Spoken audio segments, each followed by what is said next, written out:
السلام علیکم ټول ورونو ته سلامونه کوم. لالا زمونږ ماشاءالله په افغانستان کې بهترین مشران شته لکه زمونږ چې لالا دی او نوم به تواخلو رئیس افغان کنه لالا رئیس افغان لالا دا پیغام ورکوي ډاکټر پوزیه ته موږ ټول مسلمانان تاسو چې هر څه کوئ لکه اوس مثال په تور خو خراب د پارزه کې شته لالا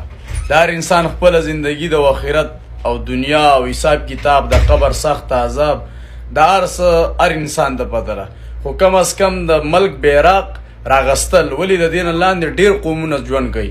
او یو پاغه باندې کلمه لیکتا چې موږ ټول مسلمانان یو په دنیا کې 157 ملکونه دی په کلمه باندې موږ ایمان راوړل نو دا لاله ډیر خپاو وای زه پیغام ورکوم ډاکټر پوزیلا او هغه خلکو له چې کومه هغه دا کارکردګي کوي دوی وته بیا شټه کوي نو د لاله پیغام مو اوري خو اول زه دا خبره کوم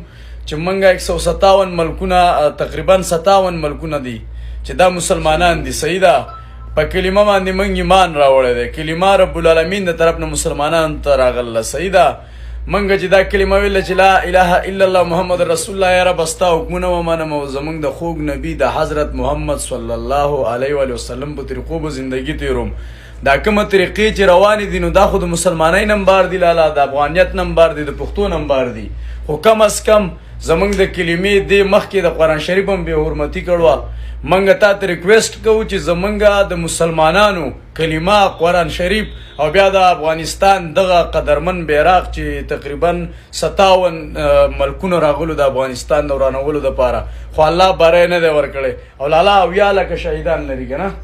اویا لکه شهیدان لري خو دغه خاوره چاته نه ده پرېښ دشمن ته نه ده پرېښ صحیح ده لکه ډېر خلک وایي افغانان زه چې یو سوچ وکړم زه یم څونه ملکونه راغلي سوپر پاور خو له دغه ځای نه په تېښته باندې تللي نو څنګه د هغې بېزتي کېږي او د لالا خبرې مو اورئ ورو دا پیغام مخې ته شیر کوي زما ورونو ټول ورونو مسلمانانو ورونو ته دغه یو خواست دی چې ما ته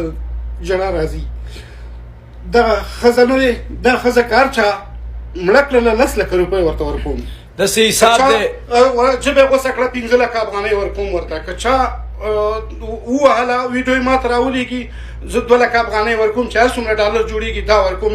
نور زیات دغه نه لرم په دې فاحشتوب دا په دې ټیک ټاکونو کې په دې دغو کې په میډیا کې اوس دومره فاحشتوب را روان دی چې هغه فاحشتوب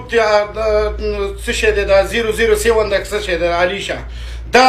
ګوره یو رقم خبرې کوي بل رقم خبرې کوي دا سره رقم مسلمانان یو مونږ بالکل دا سره رقم اسلام دا زه زیشان دا پیغام ورکوم چې زیشانه دا تاسو چې کومه باس کوئ شارام خو د پاشۍ خلاف قدم اخیستی خو ما ونه لیدو زیشانه دا کارونه مه کوئ دا ویډیوګانې مخې ته ځي شیر کېږي صحیح ده دا زموږ بال بچي اوري دا مشران ټول خفه دي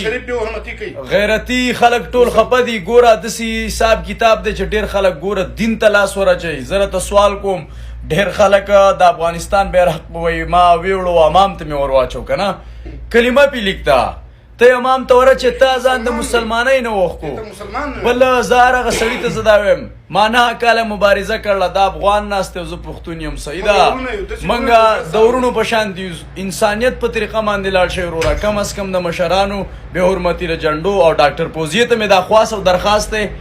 چې موږ نه غواړو چې یا د افغانستان جامه بدنامه شي یا د پاکستان که تاسو هر څه کوئ جنډې مه استعمالوئ بیرغونه مه استعمالوئ که بیرغونه استعمالوئ والله که رانه یوه ورځ ټیک ټاک وکړي دا چیلنج ښه سیریس دی ټولو ته چې کوم هم په غلطه طریقه باندې په دې ځان مه مخکې کوئ چې اسلام بدنام کوي بالکل دغلته ګوره ته دونه پویه ښځئ قرآن شریف ترې راغستی په انګلیش کې بیانې ترجمې کې دغلته کم کردارونه کې د الله نه ویرېږه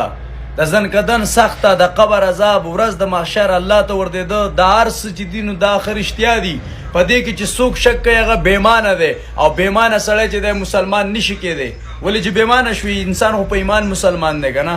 زمونږ دا پیغام ورته ور ورسوئ لالا مسلمانانو ته یو پیغام بخښنه غواړم دغه ور ورسوئ چې دغې ښځې ته په دغسې ویډیوګانو په دغسې دغه باندې که چېرته څوک ورته شیشه ټکوي څوک یې لایف ته کښېني نو هغه هم په دې ګناه کې شریکېږي دغه ښځه مه فارغ کوئ دا ښځه مه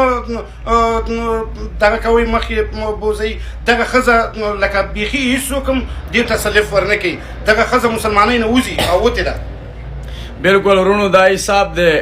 چې په دې دنیا کې د ظالم لوټ ورکو زمونږ د خوږ نبی د حضرت محمد صلی الله علیه و وسلم حدیث مبارک دی که په دې دنیا کې د ښه سپورټ کړه هلته به د ښو سوي چې بد دې سپورټ کړه هلته به د بدو سوي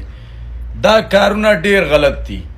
د دې د فورا وروره مخنیوی وشي په خپله دیو دا کارونه پرېږدي که نه یې پرېښوده انشاءالله چې په نومې میډیا باندې به نه راځي زما او زما د ملګرو د طرف نه دا اعلان دی ټولو ته د الله په امان